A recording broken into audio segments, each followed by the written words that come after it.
Dans la révélation des lois qui gouvernaient réellement sa propre vie, le maître a énormément insisté sur le fait que les paroles qu'il disait et les œuvres qu'il faisait n'étaient pas de lui-même, mais que c'était le Père qui parlait et faisait les œuvres.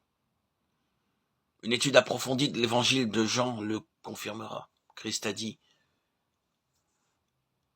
le Fils ne peut rien faire de lui-même. Il ne fait que ce qu'il voit faire au Père. Jean 5, 19.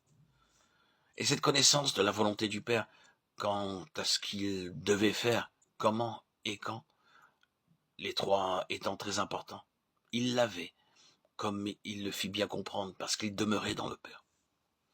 Ainsi, pour toute son œuvre à venir, il a prié pour que ses disciples puissent demeurer en lui.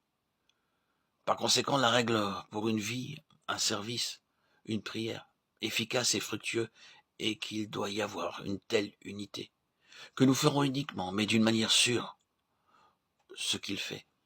Nous devons connaître dans notre esprit ce que Christ fait, comment il le fait, les moyens qu'il utilisera et son heure pour le faire. De plus, nos prières doivent être les prières mêmes du Seigneur, inspirées en nous et exprimées à travers nous par le Saint-Esprit. De toute évidence, c'était ainsi que vivait l'Église des temps apostoliques.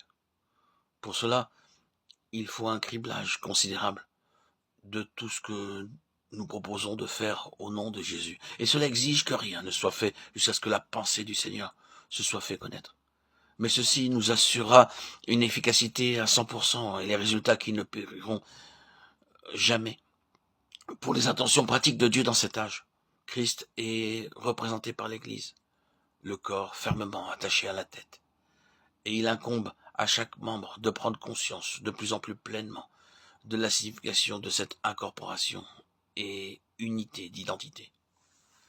Il nous est dit explicitement dans la parole de Dieu que nous devons revêtir l'homme nouveau, et que cet homme nouveau est Christ. Ceci n'est qu'une autre forme d'expression de la vérité de en Christ, mais elle porte en soi toute une révélation de dispositions pratiques. Christ est notre rédemption, il a été fait pour nous rédemption.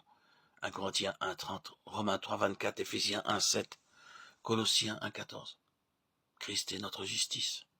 1 Corinthiens 1, 30, Éphésiens 4, 24, Philippiens 3, 9. Christ est notre sanctification. 1 Corinthiens 1, 2, 30. Christ est notre foi. Marc 11, 22. Littéralement, ayez la foi de Dieu. Acte 26, 18. Galates 2, 20, Éphésiens 1, 15. Philippiens 3, 9, Colossiens 1, 4. Christ est notre paix. Jean 14, 27. Jean 16, 33, Éphésiens 2, 14. On peut ajouter à cette liste de nombreux traits caractéristiques, par exemple l'amour, l'espérance, la sagesse, l'intelligence, la puissance et la force, l'autorité, la gloire. Le point est que dans toutes ces choses, sous certaines conditions, l'équipement naturel ne tiendra pas et devra être mis de côté. Mais en Christ, nous avons un équipement nouveau, dans tous les aspects. Par exemple, notre foi ne supportera pas la tension qu'exige une expérience profonde d'épreuves et d'adversité. Mais si nous vivons par la foi du Fils de Dieu, le résultat sera différent. Toutes les épreuves démontreront si nous vivons par sa foi qui doit devenir la nôtre, ou s'il y a une faiblesse dans notre union avec lui. La même remarque est vraie en tout point. Quelle bénédiction de réaliser qu'en Christ, nous avons été entièrement dotés de vertus et de grâces nouvelles. Ainsi, nous nous dépouillons du vieil homme et revêtons l'homme nouveau, créé selon Dieu, dans une justice et une sainteté que produit la vérité. Éphésiens 4, 21-24.